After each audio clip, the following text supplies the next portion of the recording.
అందరికీ షలో ప్రార్థన. మహాగణుడా, మహోన్నతుడా, సర్వాధికారి, సర్వ సృష్టికర్త, అనునిత్యము తండ్రి మాతో మాట్లాడుచు మమ్మల్ని సరిచేస్తూ మాలోని జ్ఞానాన్ని పెంపొందిస్తూ మా తప్పప్పులు మాకు తెలియజేస్తూ తండ్రి సరైన మార్గంలో నిలిచే విధముగా మమ్మల్ని నడిపిస్తున్న విధానం బట్టి మీకే వేదాల స్తుతులు స్తోత్రాలు చెల్లించుకుంటున్నాం. ఈ ఉదయకాల సమయంలో ఈ వాక్యమును మా హృదయంలో భద్రపరుచుకొని ధ్యానించే రీతిగా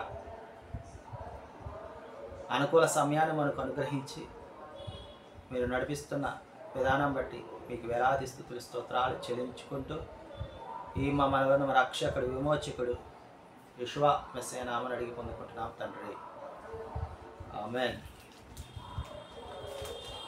ఆస్తియంతయు పోయినా ఆ దేహమంత కురుపులతో నిండినా, ఆస్తియంతయు పోయినా ఆ దేహమంత కురుపులతో నిండినా, అన్నీ ఇచ్చిన తండ్రి అన్నీ తీసుకుపోయే, అన్నీ ఇచ్చిన తండ్రి అన్నీ తీసుకుపోయే అని యోబు పలుకలేదా?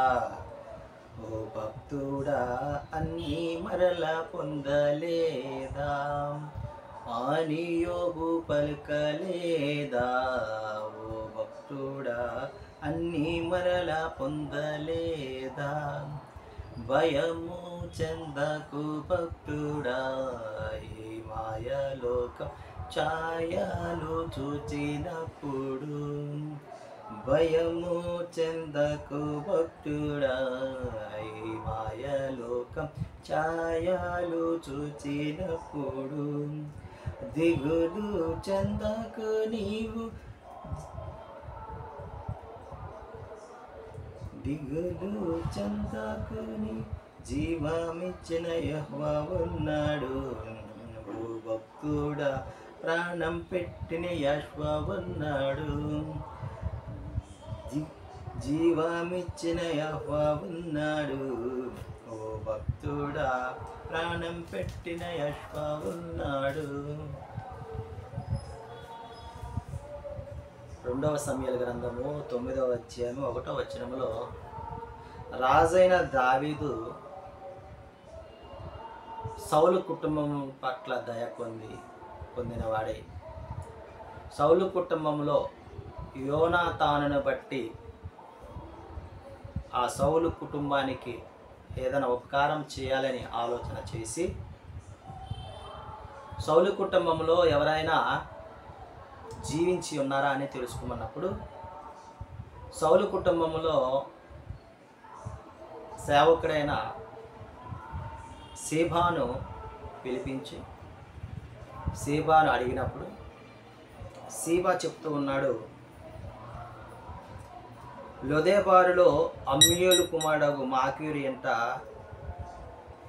కుంటివాడైన మెఫీబోషెతు ఉన్నాడు అని తెలియజెప్పగా, దావీదు మెఫీబోషెతును పిలువనిపించింది. నీవు భయపడకము, యోనాతానును బట్టి, నీ తండ్రి యోనాతానును బట్టి నీకు ఉపకారమే చేసేదని కానీ అపకారము చేయదనని చెప్పి సేవకుడైన సౌలు సేవకుడైన సీబాతో, నీవు సౌలుకు సంబంధించినటువంటి ఆస్తి అంతయు నేను మెఫీబోషెతుకు అప్పగిస్తున్నాను. సౌలు యొక్క రాజ్యంలో ఉన్నటువంటి ప్రతి ఒక్కటి నేను తన కుమారుడు యోనాతాను కుమారుడైన మెఫీబోషెతుకు నేను ఆ రాజ్యాధికారాన్ని ఇస్తున్నాను. కాబట్టి నీవు ఆ యొక్క రాజ్యంలో ఉన్నటువంటి భూమిని పండించి ఆ పండించిన పంటను మెఫీబోషెతు ఆహారం కోసమై ఆ పంటను తీసుకురావాలి అని సీబాకు చెప్పినప్పుడు, సీబాకు 15 మంది కుమారులు, 20 మంది దాసులు ఉన్నారు. వారందరూ కూడా మెఫీబోషెతు కింద దాసులుగా ఉండి మరి పని అంతా చేసినట్టుగా చూస్తూ ఉన్నాం. ఈ మెఫీబోషెత్తు దావీదు రాజు యొక్క బల్ల యొద్ద ఆహారం పుచ్చుకుంటున్నట్టుగా ఈ అధ్యాయంలో మనం గమనించగలం. కాబట్టి ప్రియమైన సహోదరి సహోదరులారా, మనం ఉపకారం చేసి, స్నేహం చేసి, నీతిగా న్యాయముగా మనము బ్రతికి ఉంటే ఆ యొక్క ఉపకారము, ఆ యొక్క స్నేహ, ఆ యొక్క ప్రేమ బంధం అనేది ఎప్పటికైనా మనకి ఉపకారమే చేస్తుంది, మేలే చేస్తుంది అనే విషయాన్ని మనం ఈ అధ్యాయంలో చూస్తూ ఉన్నాం. ఇక్కడ దావీదుకు యోనాతాను చేసినటువంటి మేలును బట్టి, ఉపకారమును బట్టి తిరిగి ప్రతి ఉపకారము చేయడానికి దావీదు మనసుకు వచ్చింది. కాబట్టి కుంటివాడైన 2 కాళ్ళు లేని మెఫీబోషెత్తును రాజు యొక్క బల్ల మీద వద్ద భోజనం చేసే అర్హతను కలిగి ఉన్నాడు. ప్రియమైన సహోదరి సహోదరులారా, మన ప్రయాస నీతి కోసమై ఉన్నట్టయితే, మన ప్రయాస న్యాయం కోసమై ఉన్నట్టయితే, నీ ప్రాణమును సహితము లెక్క చేయక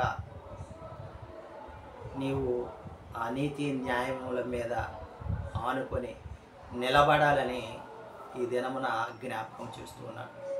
ఆ విధముగా ఉంటే మన తరతరముల్లో ఎక్కడో ఒక చోట మరి అదోనే వారి కృపను పొందుకునేవారిగా ఉంటాము. ఇక్కడ రాజైన దావీదు ఏ విధంగా ప్రేరేపింపబడి ఆ యోనాతాను కుమారుడికి మెఫీబోషెత్తుకు మరి భవిష్యత్తును అందించిన విధముగా తండ్రి ఎవరియో ఒకరి ద్వారా మనల్ని ప్రేరేపించి మనల్ని ఆ కష్టాల నుంచి, నష్టాల నుంచి, ఇరుకుల నుంచి, శ్రమల నుంచి, ఇబ్బందుల నుంచి విడిపింపగలడని విశ్వాసంతో ముందుకు కొనసాగుదుముగాక. ఆమేన్.